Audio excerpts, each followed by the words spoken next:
Translation. Powerful Rukmini, however, was especially envious of Krishna. He could not bear the fact that Krishna had carried off his sister to marry her in the Rakshasa style. Thus he pursued the Lord with an entire military division.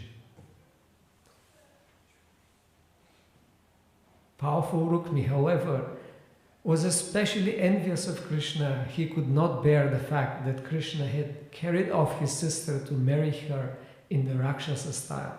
Thus he pursued the Lord with an entire military division.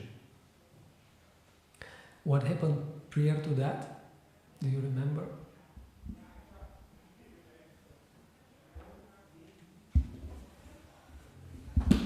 What's the story? Okay. Krishna kidnapped Rukmini. When? When? When she was visiting deities. When she was going in or coming out of the temple? Coming out. And when she came out and all the assembled princes saw her, what happened? They dropped their weapons and fell. So there was a question, how is this possible? We don't see normally this, right? When Maharaj read this verse. And yeah, it's very uncommon, but this is what can happen if we're fortunate to see the internal potency of Krishna. Unlimitedly beautiful. But they fell because they were dizzy because of their lust. They didn't have the desire for service. They just wanted to enjoy her.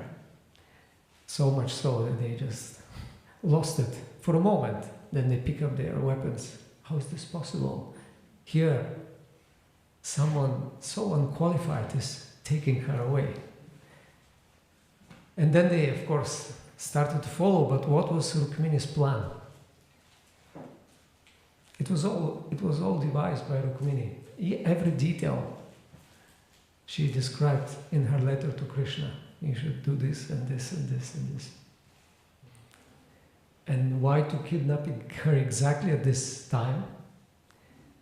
Because she didn't want that there's a fight within the palace and, her relatives are hurt. So she was especially careful that this is outside, and then when she comes, so there will be a commotion, and then Krishna will carry her alone. And then what she suggested to Krishna in the letter, do you remember? Was Krishna alone when he went there?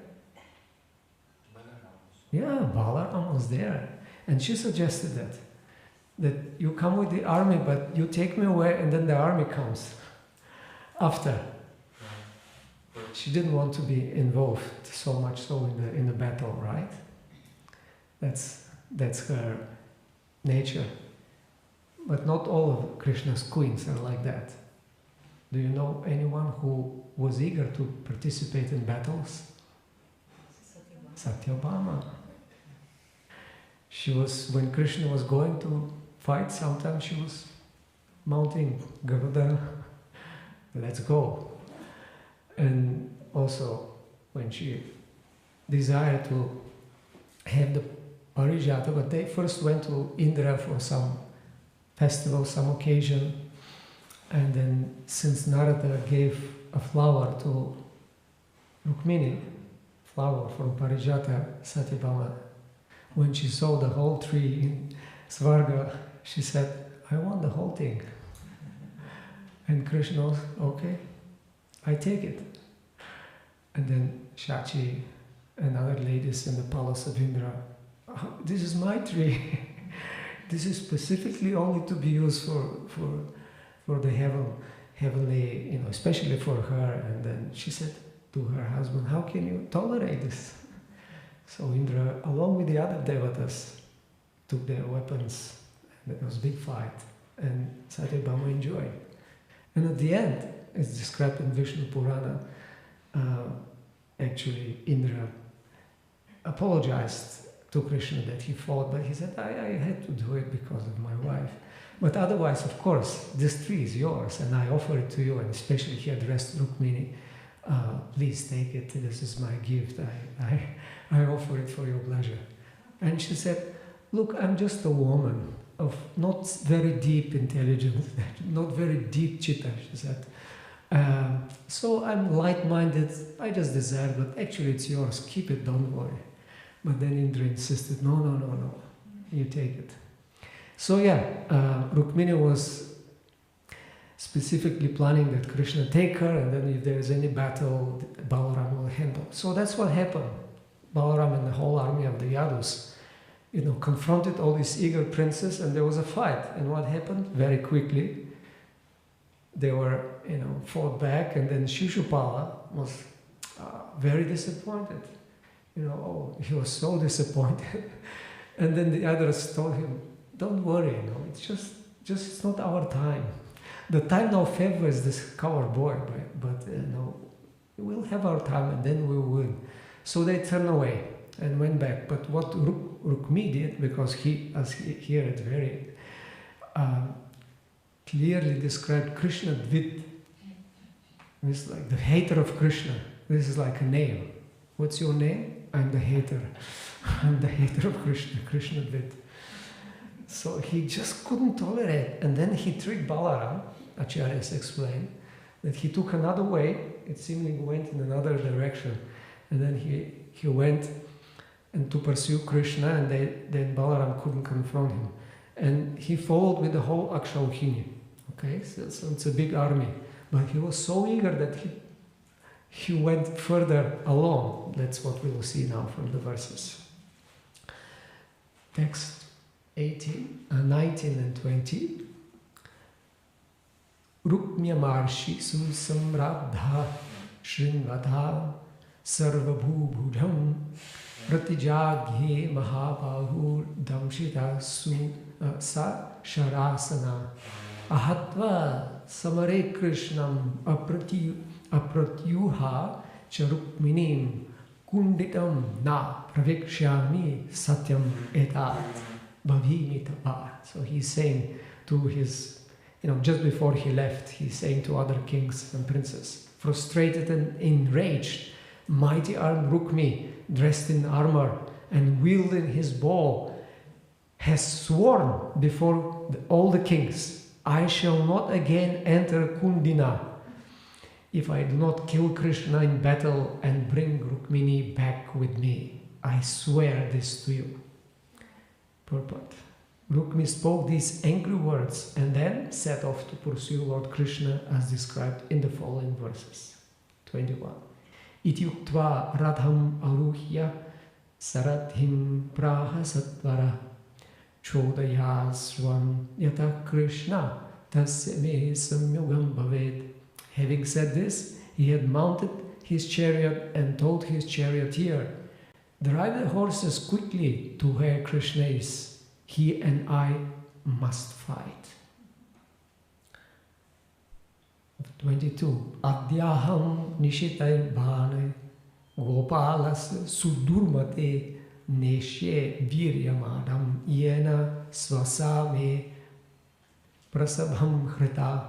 He's speaking now. This wicked-minded coward boy, infatuated with his prowess, has violently subdued my sister, but today I will remove his pride with my sharp arrows. So how he's calling Krishna?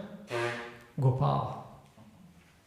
He's just a coward. He's not even a kshatriya. And he's Durmate. What is a Durmati? Wicked intelligence. And Sudurmati could mean very wicked intelligence. He's very wicked, this coward boy. But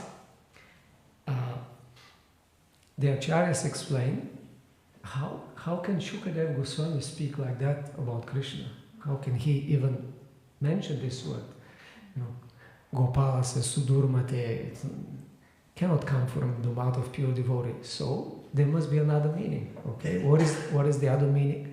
Srila Sridhar Swami explains that Gopalasya actually means of the protector of the Vedas. While Durmate means of him, or Sudurmate, of him whose beautiful mind is compassionate even toward the wicked. Okay, so it's another meaning. For he's so kind, Krishna, that he's even compassionate to the wicked. Shiva Vishwanath Chakravarti adds that the real meaning of what Rukmi said is that today, fighting with Lord Krishna, Rukmi would relieve himself of his pretensions to being a great hero. So he said, I'll remove your pride, But he's actually saying, my pride will be removed by you. 23. Vikattamana kumati Ishvarasya pramana vid radhe naikena govindam tishtha tishthetya vahavyat. So, boasting thus, foolish Rukmi, ignorant of the true extent of the Supreme Lord's power, approached Lord Govinda in his long chariot and challenged him, just stand and fight. So tishta, tishta means stand, stand, just stop, stop and fight.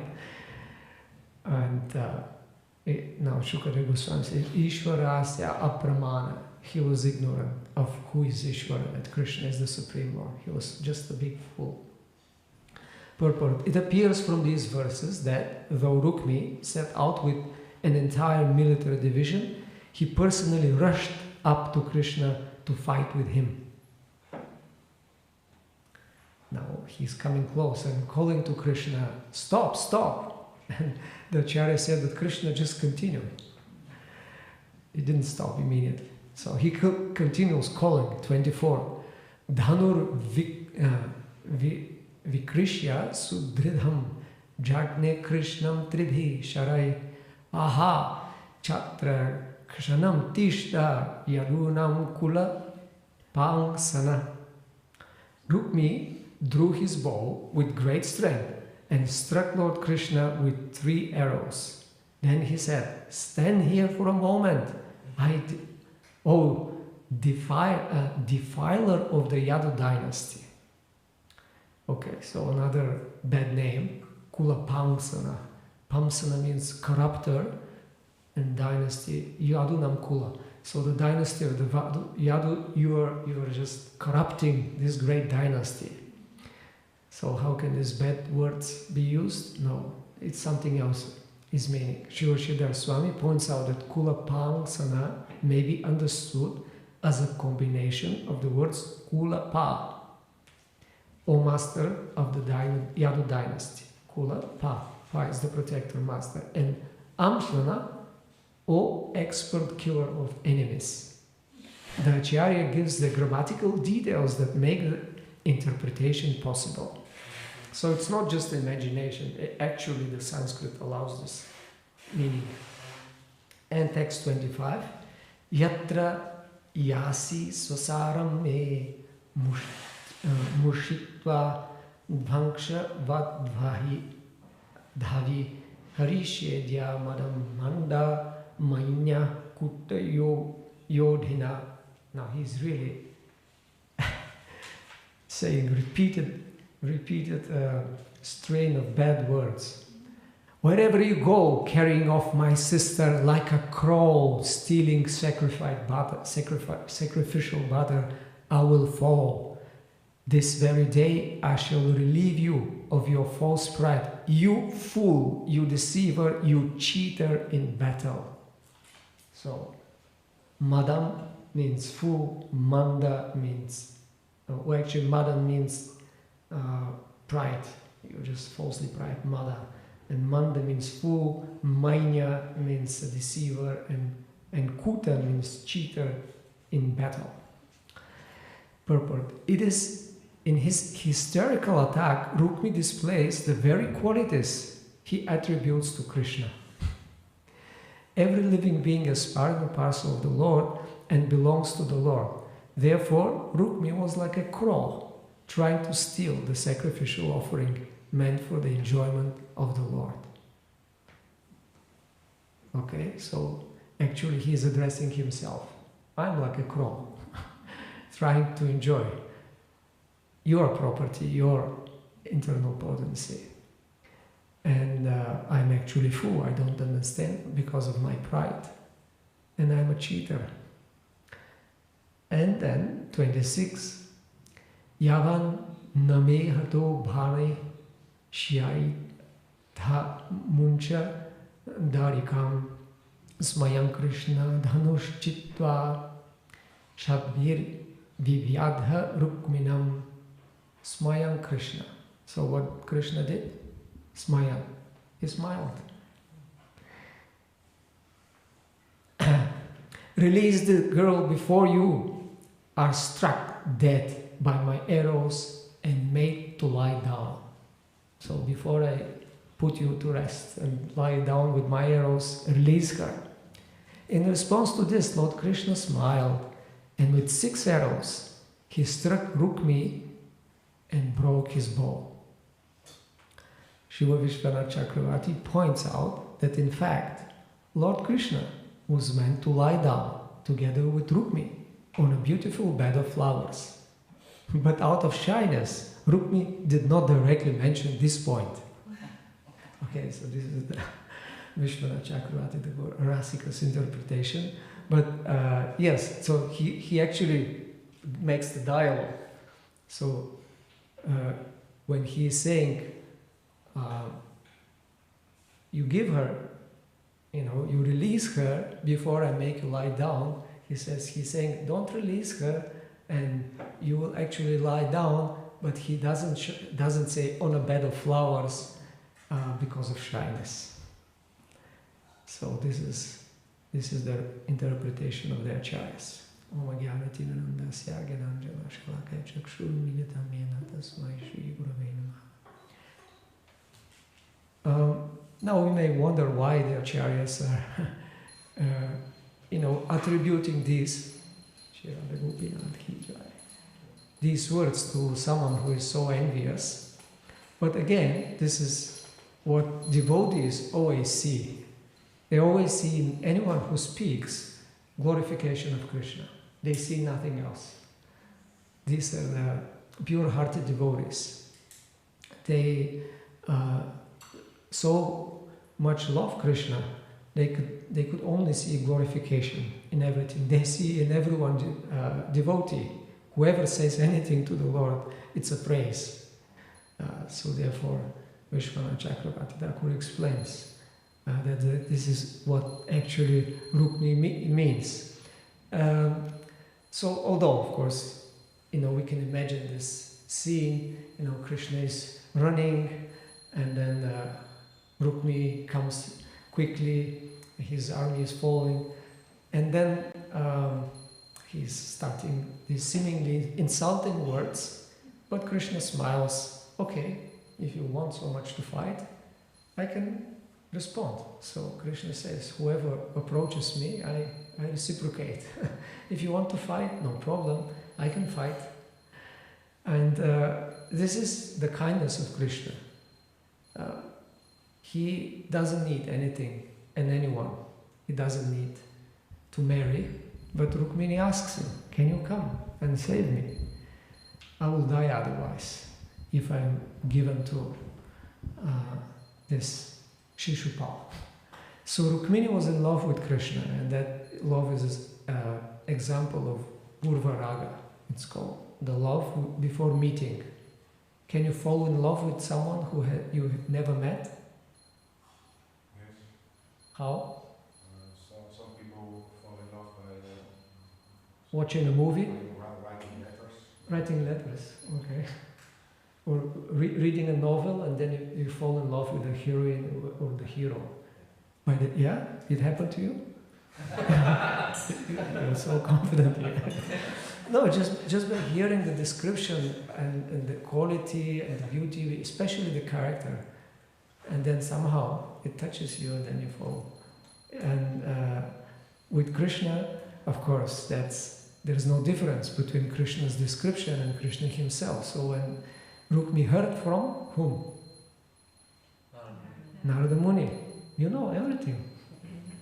Very good. From Narada Muni, he was telling her, and then she was so much in love. Who else? Other examples who fell in love with Krishna also in Madhurya Rasa just by hearing, before they saw him. The wives of the Brahmanas in Vrindavan. And they heard from where? Somewhere. Somewhere in Vrindavan when they were purchasing some products.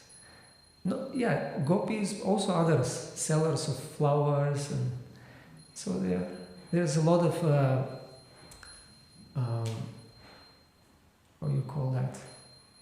Yeah, it's like rumors and gossip. A lot of gossip in Vrindavan. It's like here. There's so much gossip in this world. There's all the yellow press is about gossip, about celebrities, what they did, and especially if someone catches something secret that no one else knows, everybody's like, I want to hear the latest scandal. But in Goloka, there is gossip about Krishna. So they're telling, did you hear what happened yesterday? A demon came and Krishna killed him nonchalantly, and they, wow, really? So yeah, they heard so much about Krishna, they fell in love. So Rukmini was in love, so she wrote this letter, and Krishna reciprocated. But then these foolish men who were so, they couldn't understand that this is the Supreme Lord, as mentioned in the verse. They lacked the knowledge that he is Ishvara. So he's challenging, calling him bad names. But also this adds to the whole Lila, right? And what will happen in the next following verses, we will see. It becomes even more exciting. Krishna doesn't just kill him and that's it, because that won't be really nice on the wedding of his wife. He kills her brother, right? But he captures him. So what to do? Okay, I will not kill him, because she pleads, please, please, please, spare his life. Okay, so he just cuts, his mustache, and this is even worse than that for Kshatriya. He already swore that he will not come back, and what to speak of coming back, with this strange haircut. So humiliating. And then that was also not pleasant for Rukmini, right? So what to do? But Krishna had to do something, he did his duty, but it's still something. So how was the mood enhanced? Balaram comes and says to Krishna, how can you do that? This is her brother. And Krishna is, yeah. So, yeah, Balaram then comes. So these are all seemingly human exchanges, and therefore people who are envious of Krishna and who are impersonalists, they can't appreciate it. They say, these are just ordinary human beings, and some small group of people decided, this is a divine. Yeah, because he did some special things, but by some mystic power, whatever. But God, the Supreme, the Absolute Truth, cannot be like this. This is just impossible. This is anthropomorphism. We are just projecting our own idea of, human traits to something divine. And people who are also lack deep intelligence, they think, yeah, it's true. God cannot be limited. Cannot act just like ordinary man, goes, kidnaps in a Rakshasa style a princess, and then marries so many more wives, and then goes to the heavenly planets, and like a, husband who just follows the advice of his wife, fights. So this cannot be truth. These are just ordinary activities. But devotees, and just even people who have some sense, some good knowledge, they accept the authorities, because Brahma, Narada, Asita Deva, like Arjuna says, it's not my opinion that you are supreme. All the great sages, they confirm. But what does Queen Kunti says about this? Yes, all the great sages, they know you're the Supreme, but they are bewildered when you act just like a human being. And what is her comparison? How he specifically bewilders everyone. No, yeah, like an actor, like an expert actor, dressed very expertly on the scene, and then you watch, and then you are so captured by the performance, then you don't know who is the person. Do you remember any instance of that when Lord Chaitanya loved drama?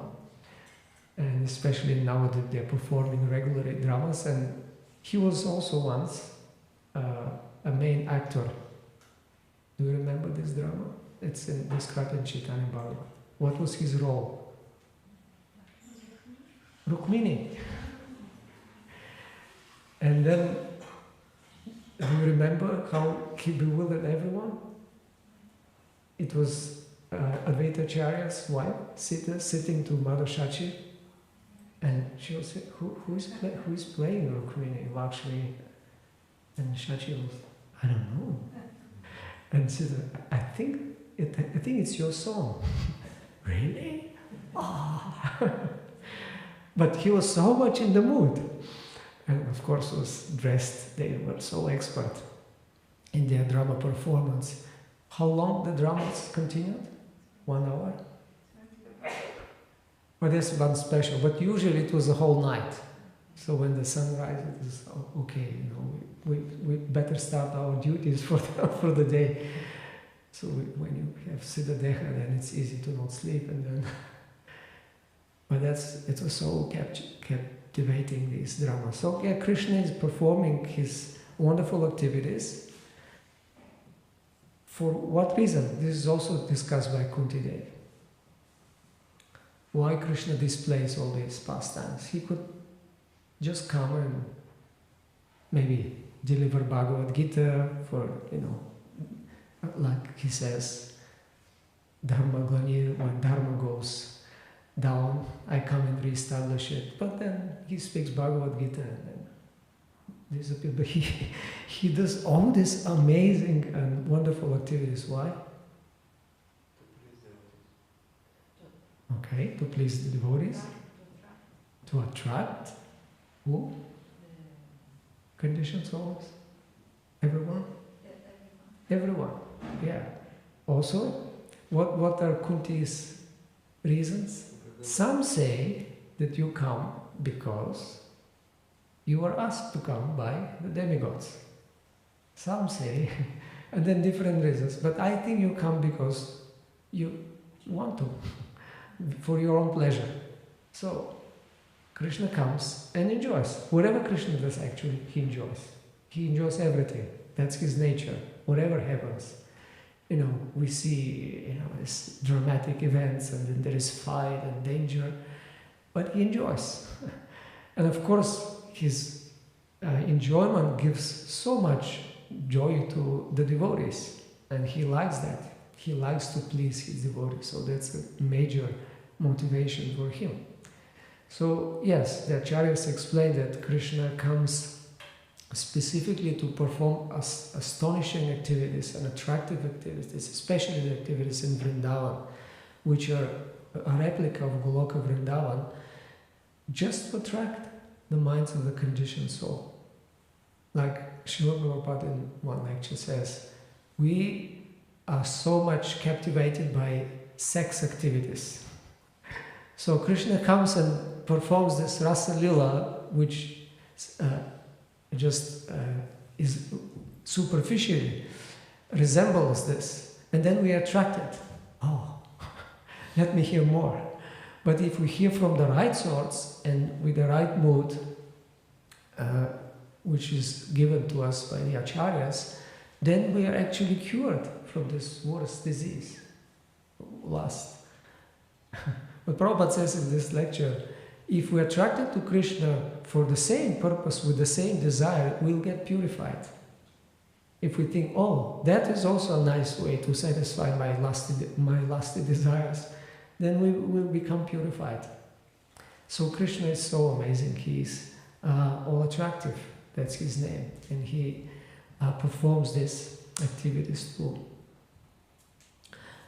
capture our minds and hearts. But for this, of course, we need some mercy. We need some blessings. But otherwise, we will misinterpret. Either we'll just completely reject, or it is just mundane thing. Yeah, some stories. There's so many romantic stories, so many stories of battles. Or we'll just, even if we take that Krishna is God, then we take it in a wrong way, our approach, like the Prakriti Sahaja. We take it cheaply, and then we try to enter in this pastimes with the mood of enjoyment. Okay, so this is the mood of Rukmini and others. They want to enjoy, so therefore they don't have access, and they miss the whole nectar of the whole pastime. And devotees, they first try to learn how to serve and develop this mode of service called seva vritti, this attitude of service. This is the most important part of devotional service. If we perform it with this attitude, I just want to please you. I'm here, I'm available, I'm yours. So this mood attracts the devotee's attention and then engages. They say, okay, come on, here's, you can do this and this.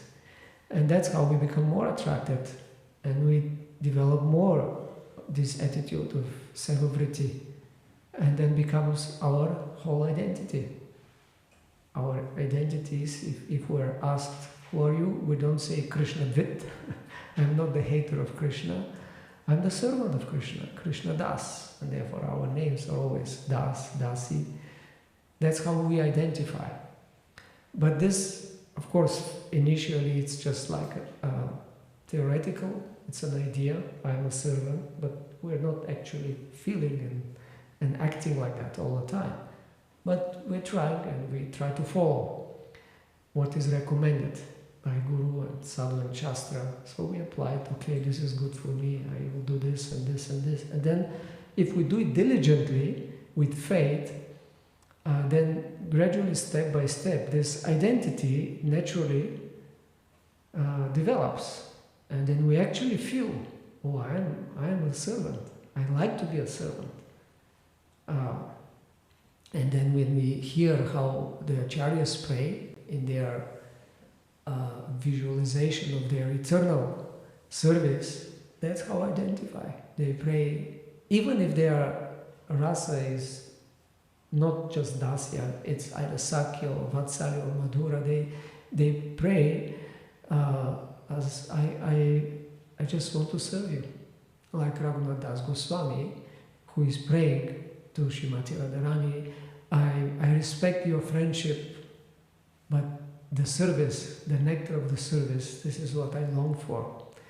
So this is our desire, to develop this service attitude, and this desire becomes so strong that it's actually, it's so, like the Rupa Goswami, he uses the word laulyam. It's like something you are not just desire, but there's what's the word in English of laulyam? Greed. You are greedy for it. You can't sleep, right? You wake up at one point and I want that car, or whatever. You're dreaming of something. So we wake up and where is my? I want to serve. I can't sleep because of this desire. Can't wait until we have opportunities. And there are so much opportunities that acharyas gave us, so much, unlimited opportunities to fit whatever nature we have in the mission of Lord Chaitanya. Unlimited opportunities to be engaged and develop this seva vritti, develop this identity Chaitanya Muidasa. That's what Advaita Acharya says. I am just a servant of Chaitanya. I'm a servant of his servants. This is who am I. And this was described in Adi Lila by Krishna Das Kaviraj Goswami, who even he is God himself, Advaita Acharya. He is longing for this service. Why? He explains why. Any guesses? Why even God wants to have this attitude of service to Krishna? Chastise the servant? How? Chastise the servant.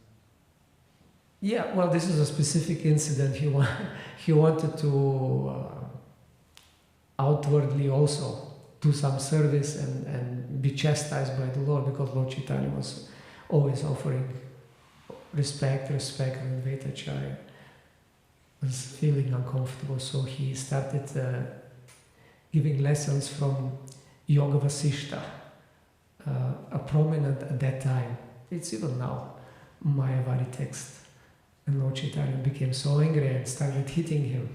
He went with Nityananda and was hitting him. And how can you do that? And Advaita Acharya was in ecstasy. Yes, finally, now we see who is the master, who is the servant. But in general, in Adi Lila is described in a chapter of Advaita Acharya that even God himself desires his service, because this is the highest bliss. It's just incomparable to be servant of Krishna. And even Krishna himself wants to be the servant, but he cannot, because he has to play his role as Swayam Bhagavan. He is the receiver of service. So then he comes as Lord Chaitanya also. So everyone wants to serve. Unfortunately, we don't appreciate this, and then we think, wow, there are so many other positions, other identities. Therefore, we're not attracted to hearing. That's what we discussed in the second verse of Bhagavatam. Prabhupada says, simple, it's so simple, this process. We just have to hear. But those who are less fortunate, they are very unfortunate, twice he says, they find other things more important than hearing about Krishna. If we just hear Srimad Bhagavatam, he says we'll see Krishna in every page. But we are not attracted. Durdaiva, Lord Chaitanya says, I am so unfortunate, I am not attracted to your holy name or to hearing. So then what is our position? How can we rectify it? Why we are not attracted? Because we are sick. Rupa Goswami said, we are sick with the jaundice of material disease.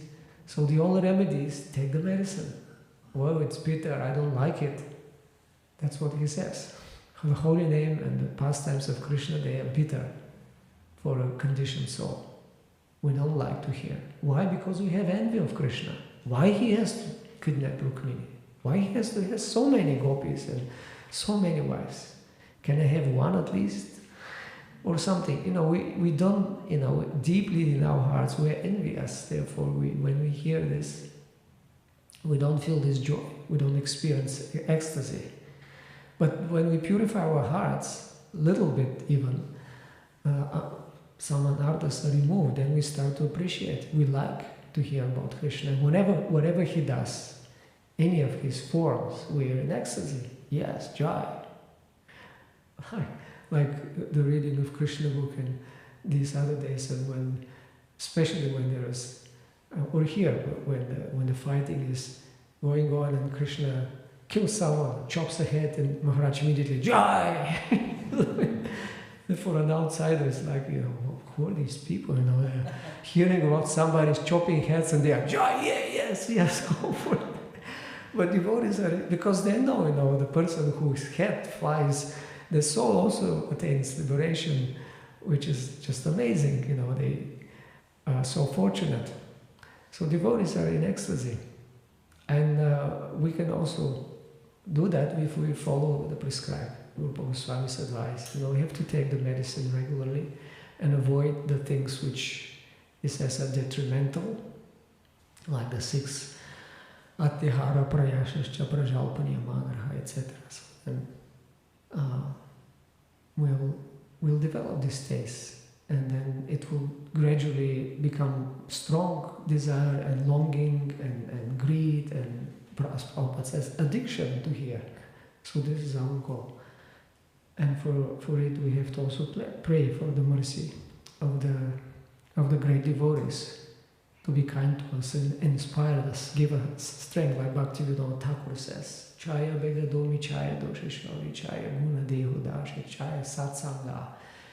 Please, he's praying to the Vaishnavas, to Guru, give me these 6, positive determination, enthusiasm like that, and remove the 6 negative obstacles to devotional service. Give me the association, satsanga, like that. So we pray for help and make the right choice. Thank you. Any comments, reflections?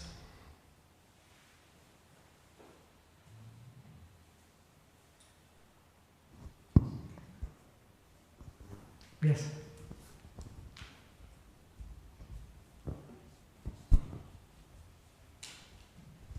It was just a little detail. I remember a memory of Shruti Kirti. He was telling about how they were reading Krishna book in Los Angeles in the garden, and they were reading this pastime of Rukmini, and Prabhupada got very enthusiastic.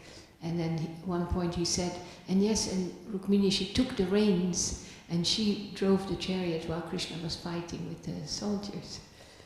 And then Shruti Kirti, he thought, well, he never saw that in the Krishna book. It wasn't mentioned. So he said, oh, well, Prabhupada he knew more than what was in the book. So that's sweet. And Prabhupada actually said that, I heard this from Hanuman Prashik Swami, if you continue hearing Krishna book and chanting without offenses, you'll see much more pastimes than in Krishna book. You'll see them, they will be revealed. You had something more? Yeah, there was something else. You were saying tishta means stand. Yeah. And when we wake the deities in the morning, we say Uttishta, get up. Uttishta. So it's quite similar. Yeah. Maybe it's a little more gentle. Uttishta. Uttishta is wake up and stand, wake up and get up from bed. But tishta is like a stop, wait. Ut means when you come from here like that, and they were already running, so they didn't. Yeah, he was already standing. Tishta. Ut means up. Standing.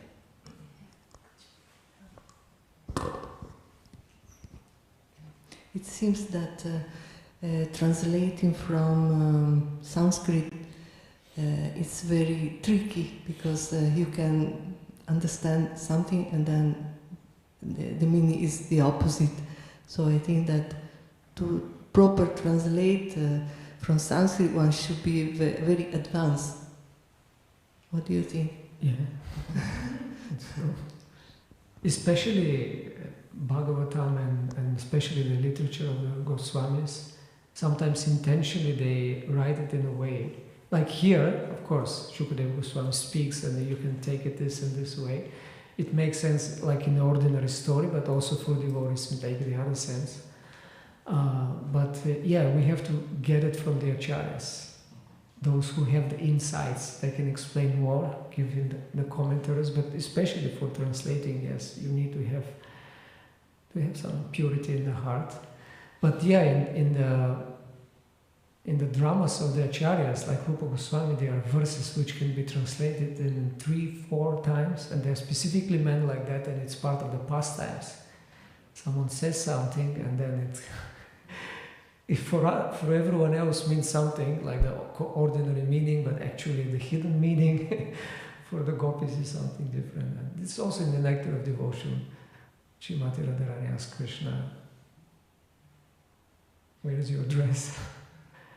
And then, Prabhupada explains that word itself has many meanings. And then he takes, instead of dress, he takes it as, my vesha, my residence. He says, my residence now is in your beautiful eyes. And then she asks, no, I'm asking about, oh no, if you... So they're having fun with this. So Sanskrit allows this. it's a whole art, actually. It's one of the 64 arts to argue and to interpret meanings. And yes, bro. Especially Sridhar Swami, because that actually is to show the whole Srimad Bhagavatam. Yes. Gives this double meaning. Yes, yes. Sridhar Swami, yes. Hare Krishna. Hare Krishna. Gopinath Acharya, the devotee from Oxford, he was here recently. I don't know if you know him, but the devotees here know him because he used to come here to teach. He translated a lot of poetry by Kavi Karnapur, and he wrote his PhD thesis on Kavi Karnapur.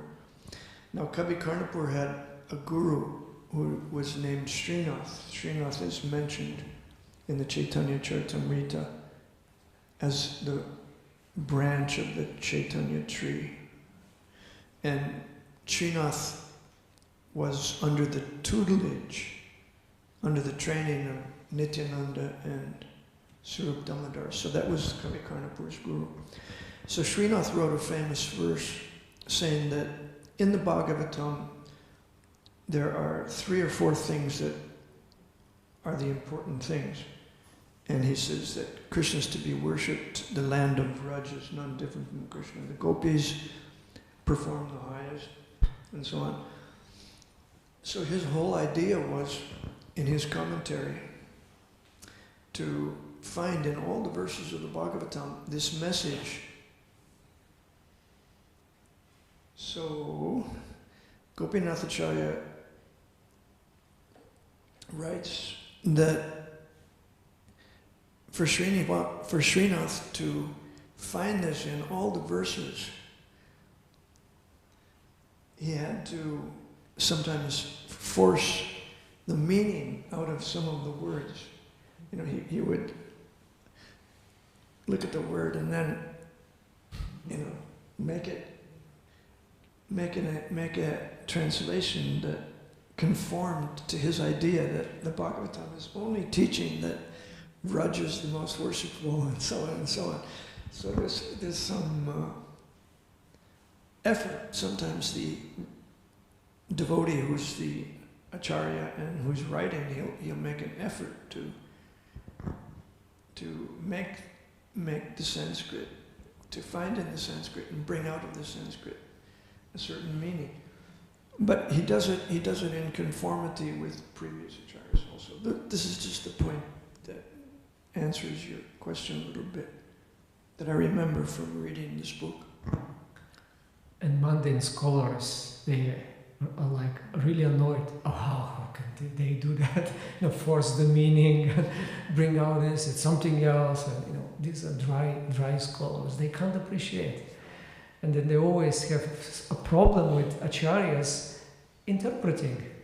And sometimes even translating, which is a whole tradition. You translate with simultaneously giving interpretation. That's how you translate it. And Prabhupada is full. His Bhagavatam translations are already, in many of them, they are the tikas of the acharyas are within the translation already. Like the famous, in the prayers of Prahlad Maharaj. They are attracted to hearing cinema songs. So then mundane scholar, where is cinema song in the Sanskrit? But they don't appreciate, you know, they don't appreciate actually the meaning and the mood. The whole point is about the mood. That's what they want to care. And by the way, Prabhuji, you asked this question yesterday. Prabhupada quoted this verse. It's from Chaitanya Manjusha. That's the author, Srinath, and that's the key verse which all Gaudiyas say. Well, these are our worshipable deity and the most highest form of worship, the love of the gopis, like that. So this is from there. Anything else? Yes, Shamana.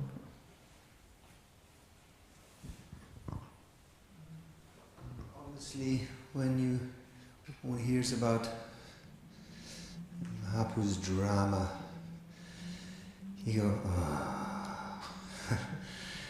when will the day come when we even approach that level of seriousness, such that devotees watching, you're so drawn into the character, the devotee is so absorbed that you don't see the person playing, you see the character they're playing. And in mundane drama, that's what they really aspire for. Mm. And that's what proper Vaishnava drama does very naturally, if it's done properly. And we're not quite there yet, but it's very nice to hear such that is in our lineage.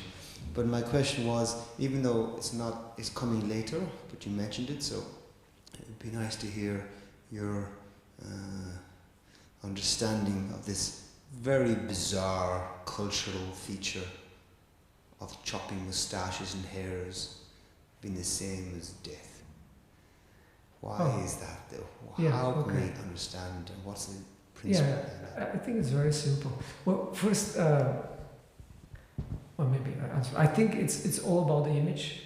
For a kshatriya, his name is more important. You know, how I will be remembered. You know, they die in battle heroically, and one of the reasons is, you know, I will be remembered like a hero. You know, so a stain in my image, you know, they are really concerned with that. For a brahmana, he couldn't care less, or she, you know, they are just, it's not, but for a kshatriya, the whole identity is around, you know, of my image. It's so important. So when you know, of course, it's the image in the minds of people, what would they say, and how they honor, whatever, but it's also external image, you know, how I look. You know, I have to be strong, you know, and kshatriyas at that time, obviously, they had external things, so when you disfigure them, that's a symbol of you really cut their image in pieces, and it's like, Arjuna actually says it, if I'm ridiculed, it's worse than death, at one point, right? Yeah. So it's like, Krishna tells him, right, yeah, he say, I will go in the forest, but Krishna says, well, you know, for a kshatriya to be ridiculed by other kshatriyas is worse than that, and that's what meaning, I think, is Rukmi's will be, you know, how can he go back and face the people with this thing in his face, you know, they will laugh at him, and then I better die than being laughed at, you know, my ego is like, that's the point, you're killing the ego in this way, I think. Yeah, a few times. Yeah. Yeah, it seems it's a regular thing. but again, trying to get some glimpse into the culture. It sounds, well, just responding, you said, it sounds like Instagram or something. Is it all about how you look? Are they so obsessed with it just for the sake of look? And second, the people laughing, it's like even now again, we're in our Kali Yuga PC society, you can't laugh at somebody like that. You don't do it, it's uncultured. But it sounds like they were very like, they were laughing at all this misfortune. It just... Okay, but no, even if they don't laugh, in the mind of the person, you know, even if they are restrained, he thinks, I will be laughed at, you know, people will see. And again, it's not just lacking of mustache, but the point that you didn't die, actually, in a battle, that's the worst thing, you know. Because you're coming back from a battle alive, how can you do that? This means you're coward. You're not a kshatriya. You know. So, but obviously, you know, what can he do? He surrendered. He cannot continue fighting. Krishna cuts his things, and then he is humiliated. And of course, he promised to not go to his city, and I mean, he's in trouble. The other thing about the drama, you're right, I just remember Prabhupada actually in one comment he makes, or a letter, he says devotees, actual drama devotees can make if they are very advanced. They are on the platform of Bhava, then that drama will be real. You need to have the emotions to actually make it heart-touching or, you know, really deep. But if you hear Chaitanya Bhagavat, it sounds like so simple, like they didn't have such a preparation, but of course they had the Bhava. But one time, I think that night when I was giving the example, Lord Chaitanya was playing, he just gathered them, let's have a drama. And he was asking, so what do you play, Haridas Thakur? And he was like, I don't know, I guess I'll be a guard. So he took up something, he was a guard, you know. But then he played, what was it, Vaitacharya also? They chose their roles, and it seems like a very simple, but then, you know, they completely enter into the thing, and it was for a whole night.